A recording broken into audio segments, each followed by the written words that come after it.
আজি কেবিনেটে এটা গুৰুত্বপূৰ্ণ সিদ্ধান্ত গ্ৰহণ কৰে।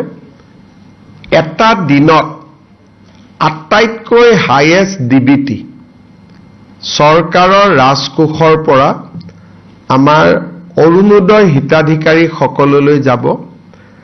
অহা 10 নৱেম্বৰ ৰাতিপুৱা 11 বজাত 10 মাৰ্চ ৰাতিপুৱা 11 বজাত আমি 39,70,000 অৰুণোদয় হিতাধিকাৰী 9,000 টকা হস্তান্তৰ কৰাৰ সিদ্ধান্ত লৈছো।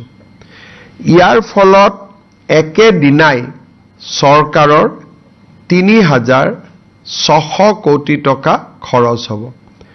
অসমৰ ইতিহাসত এটা দিনত হস্তান্তৰিত হোৱা এইটোৱেই আটাইতকৈ ডাঙৰ ধন হ'ব। এই পুঁজি কেনেকৈ পাব তাৰ বিষয়ে আমি সিদ্ধান্ত লৈছো। প্ৰত্যেকখন পঞ্চায়ত, মিউনিচিপালিটিৰ ৱাৰ্ড আৰু ভিচিডিচি বা এমএসচি এৰিয়াত একোখন সভা অনুষ্ঠিত হ'ব আৰু সেই সভাতে এই ধন বিতৰণ হ'ব।